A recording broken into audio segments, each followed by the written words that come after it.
Specifically, if the fire hazard is under 20 feet, the space must be filled to a minimum of 2 feet above that hazard. When the highest hazard is over 20 feet, the space must be filled to 1.1 times the hazard height. A series of simple calculations are performed to determine various system requirements, like foam agent quantity, bladder tank size and type, type and size of proportioner,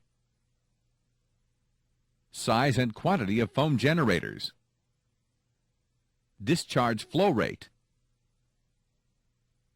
and minimum operating time.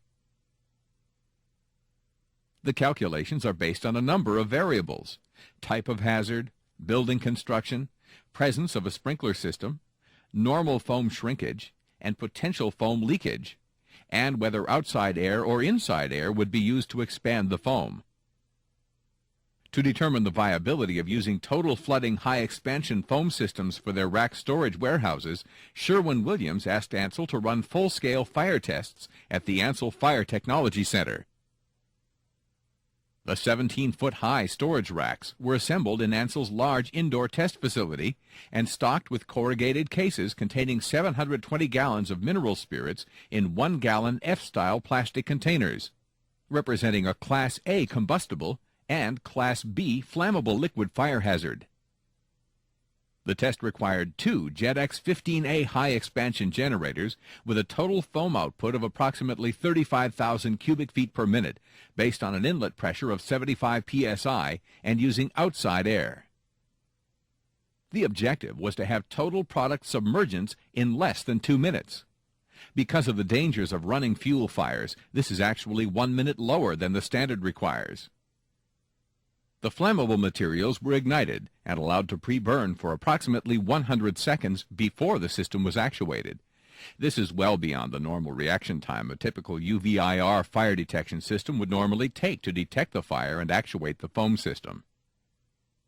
A few seconds after the system actuated, the foam generators began to discharge high-expansion foam.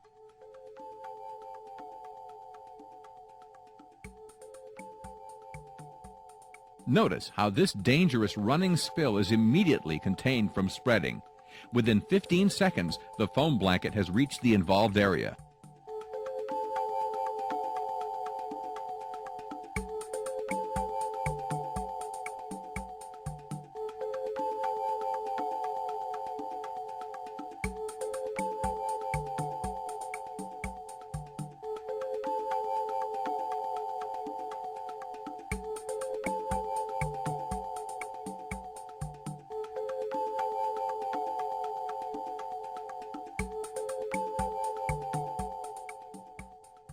Within approximately 3 minutes, the foam has reached its required design level containing the fire.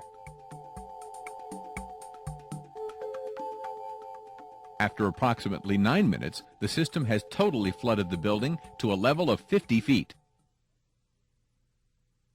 With the test completed, the expanded foam is left in the closed storage facility for a soaking period, which is typically 60 minutes for non-sprinkled areas or 30 minutes for sprinkled areas. Afterwards, the door is opened and the foam is allowed to dissipate. After a thorough inspection of the stock, it is determined that about 1/3 of the plastic containers were saved.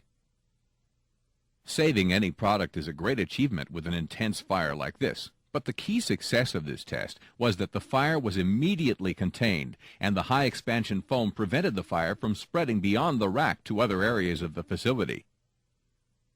The high-expansion system used only 65 gallons of foam concentrate and 2,300 gallons of water in 8 minutes of continuous discharge. The test was determined to be highly successful by all parties involved. Chapter 3 of NFPA 11A covers local application systems typically used in aircraft hangars, for LNG spills, and for other hazards that have potential for three-dimensional fires. When protecting Group 1 and Group 2 aircraft hangars, NFPA Standard 409 must also be referenced for hazard-specific requirements and options. Military installations have their own protection requirements. Statewide Fire Protection recently installed an Ansell high-expansion foam system in the Imperial Air Hangar in Las Vegas, Nevada. The Imperial Air Hangar is a Group 1 facility measuring 42,000 square feet.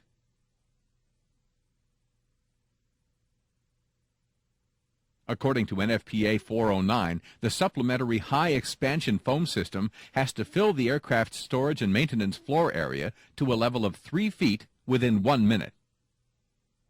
The system also required a sufficient supply of foam solution to continuously operate the system for 12 minutes. A directly connected reserve supply of foam equal to the main supply is also required in NFPA 409. Based on the size of the hangar, the submergence volume was determined to be 126,000 cubic feet. In addition to the discharge duration and presence of sprinklers, normal foam shrinkage and 20% for the use of inside air must be factored into the total system output requirements. With 75 psi available at each generator inlet, the system required 11 JetX foam generators. The total foam concentrate required to supply 11 generators for 12 minutes was 605 gallons per system. With the requirement for a reserve system, 2 700-gallon bladder tanks with 8-inch proportioners were supplied. The total water requirement for the generators, overhead water sprinklers, and the handline nozzles totaled 2,565 gallons per minute. In comparison, a low-expansion foam system would have required approximately 6,840 gallons per minute. With both tanks filled and all preliminary testing completed, it was time to run the test. Within seconds of operation, the first generator kicks into action. And soon, all 11 generators are discharging foam, with a total output of approximately 192,000 cubic feet per minute. Within 1 minute, the system has filled the service area to the 3-foot level as required by NFPA 409. Successful tests like these, coupled with lower installation costs, no containment requirements, and the use of inside air, can explain why the United States Air Force recommends high-expansion foam systems for military hangar protection. NFPA 11A Chapter 4 provides guidelines when medium and high-expansion foams are applied manually using a portable foam generator, or special air aspirating nozzles commonly connected to the foam solution supply. The unique capabilities of high-expansion foam systems provide the versatility to protect various fire hazards, especially when the hazard is three-dimensional. The next time you find yourself specifying a low-expansion foam system, consider adding a dimension of protection. High-expansion foam technology. From Ansel,